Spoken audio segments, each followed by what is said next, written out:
बोलिए सद्गुरु महाराज की जय, सच्चे दरबार की जय।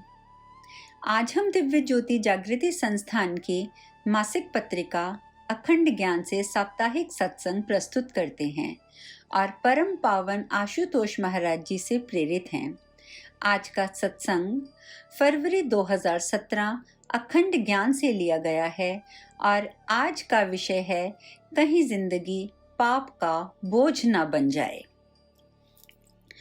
नौका का कोई भी डूबने का साधन बना ले तो उसे कौन बचाए। लोग तो शैतान द्वारा भटकाए जाते हैं, लेकिन यदि कोई भगवान के प्रवचनों से ही भटकने लगे तो भला उसका भला और कहाँ हो सकता है। महात्मा बुद्ध के एक भिक्षु की व्यथा ठीक ऐसी ही थी। वह तथागत के प्रवचन सुनता जरूर, पर सुनकर कुतर्क के इंद्रजाल में उलझ जाता। मुर्गी के आगे जैसे खोए का पकोड़ा डाल दो तो भी वह उसे खाती तो कूड़े की ही भांति है। भिक्षु ठीक वैसा ही तथागत के अमूल्य वचनों के साथ कर रहा था। उसे गुरु ज्ञान में त्रुटि दिखाई पड़ रही थी। आखिर इतने वर्षों से लगातार इन विचारों को सुन रहा हूं, पर क्या लाभ हुआ।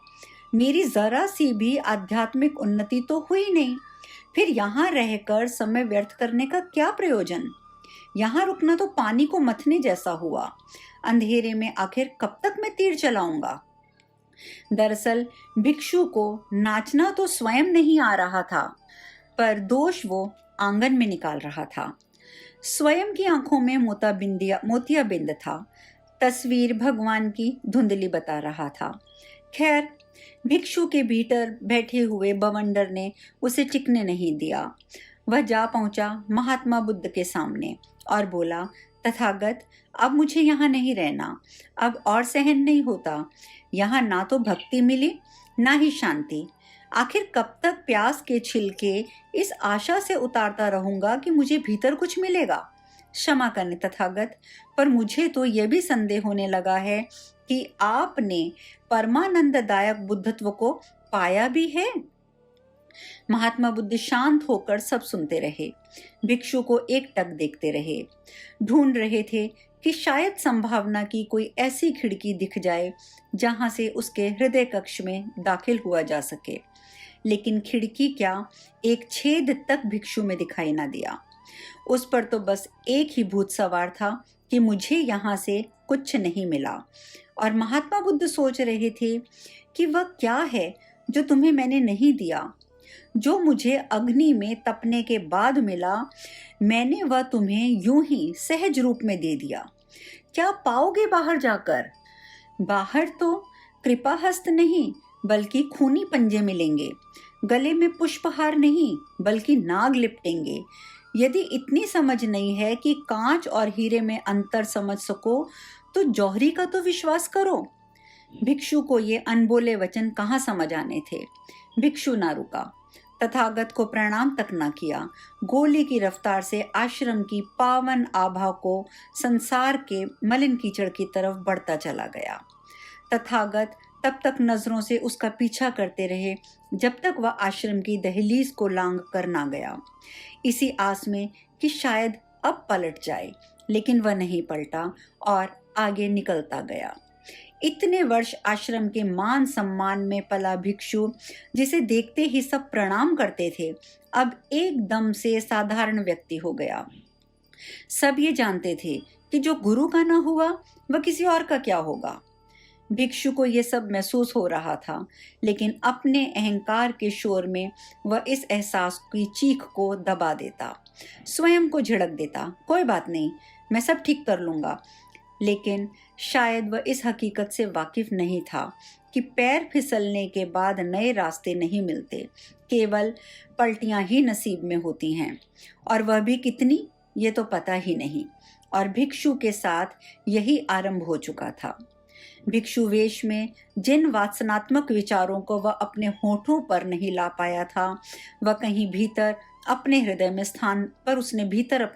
स्थान दे रखा था। उन्होंने अब उसे अपने वश में कर लिया। वह वासना की जकड़ में आ गया। उसने अपना चोला दागदार कर लिया। एक नारी का संग करके उसने शादी रचा ली। अपने वापस लौटने के सब मार्ग स्वयं ही बंद कर लिए। लेकिन यह तो हमारी दृष्टि है जिसमें आज समाप्त हो गई, किंतु महात्मा बुद्ध ने तो अब भी उसे अपनी उम्मीद की दहलीज के बाहर नहीं किया था। वे अक्सर अन्य भिक्षुओं से उसकी चर्चा किया करते थे और फिर कहीं शून्य में खो जाया करते। उधर भिक्षु था कि वासना के दलदल में धंसता ही जा रहा था। उसके 4-5 बच्चे भी हो गए।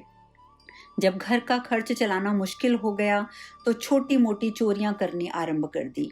चोर बन गया। जो पहले भिक्षा का प्रसाद खाता था अब चोरी का विष खाने लगा। हर सफल चोरी के बाद उसकी भूख बढ़ती जाती।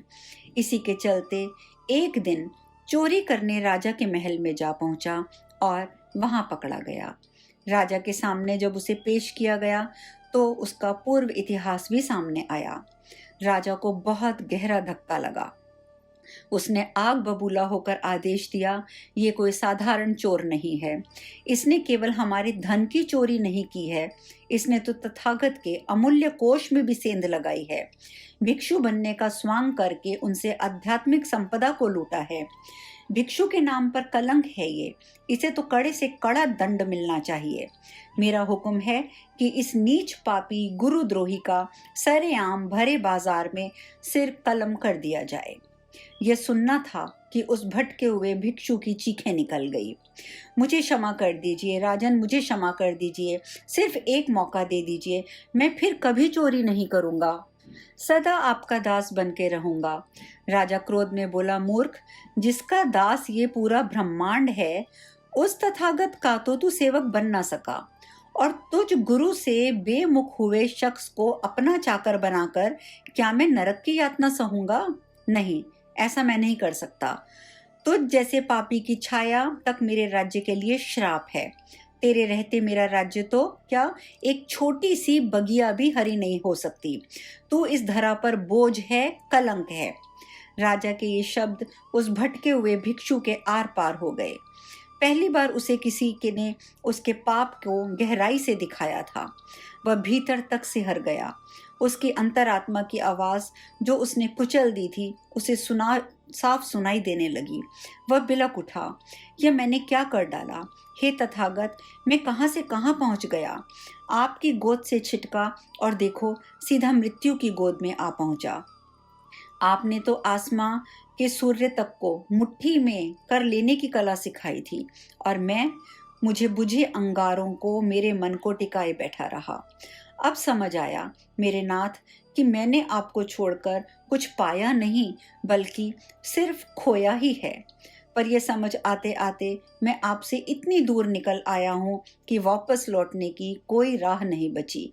मेरी आंखों के पास अब वे पावन अश्रु भी नहीं हैं जिन्हें बहाकर मैं आपको बुला पाऊं।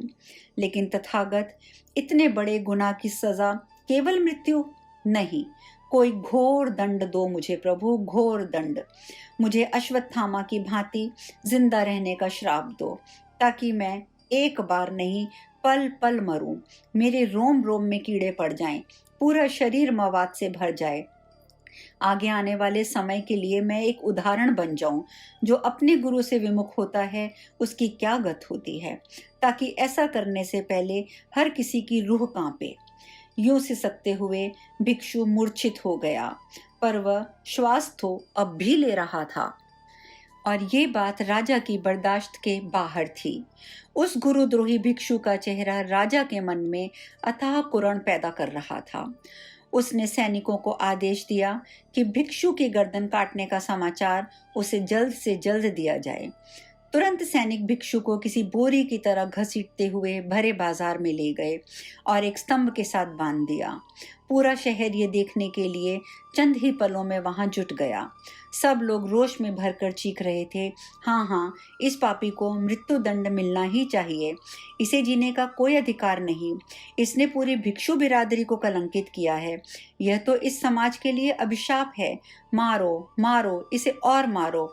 लेकिन सैकड़ों की इस भीड़ में यह कौन था जो अब भी चाहता था कि इस भिक्षु को जीवन दान दिया जाए, क्षमा दान दिया जाए, एक मौका और दिया जाए सुधरने का, संवरने का, उठने का। इस सूख चुकी नदी में एक बार फिर जल की धारा बहे। इस उजड़ी बगिया में कौन फिर से बसंत लाना चाह रहा था? पर जल्लादों ने तो अब तक हाथों में तलवारें पकड़ ली थी।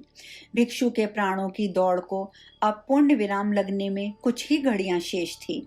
जल्लादों ने भिक्षु को नीचे लेटाया।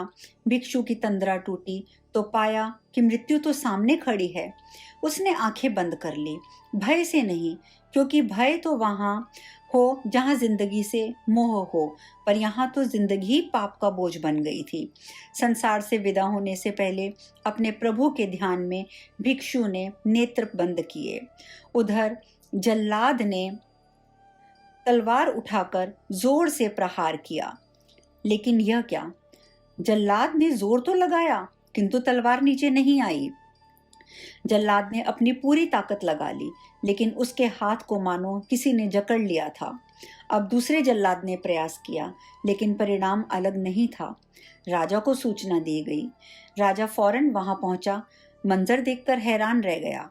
फिर इस पहेली का उत्तर देती एक दिव्य घटना घटी। एकाएक एक दिव्य मूर्ति सभी के समक्ष प्रकट हुई। तथागत को देखकर भिक्षु महान आश्चर्य से भर गया, बिलक उठा, आप प्रभु, आप पधारे। आपको मैं अभी तक याद हूं, और मैं नीच तो आपको कब से बिसारे बैठा था, फिर भी आप मुझ जैसे अधम को बचाने के लिए चले आए। तथागत के दया भाव से भरे नेत्रों में अश्रु थे। उन्होंने कहा, हे भिक्षु, मैं कभी भी अपने किसी साधक को नहीं छोड़ पाता। जहां पर उम्मीद की भी उम्मीद टूट जाए, मैं वहां भी और आगे जाकर इंतजार करता हूँ। और देखो, आज मेरा इंतजार एक बार फिर सफल हुआ। आओ, अब एक नई जिंदगी की शुरुआत करो। जिस पथ से भटक गए थे, उसी पथ पर लौटकर आगे की यात्रा तय करो। क्या हुआ, क्यों हुआ, इसे छोड़ दो। अब अपना कल संवारो। मेरी गोद फिर तुम्हें दुलारने के लिए व्याकुल है। राजा ने सहर्ष महात्मा बुद्ध को उनकी अमानत सौंप दी, और भिक्षु अब फिर कभी ना टूटने के लिए संघ का अभिन्न हिस्सा बन गया। तो ये थी हमारी आज की कथा। इस तरह के और भी अधिक लेख पढ़ने के लिए आप हमारी मासिक पत्रिका अखंड ज्ञान, जो कि 3 भाषाओं में उपलब्ध है, हिंदी, अंग्रेजी और पंजाबी, आप विवरण में उल्लेखित लिंक पर क्लिक करके पत्रिका की सदस्यता ले सकते हैं। जय महाराज जी की।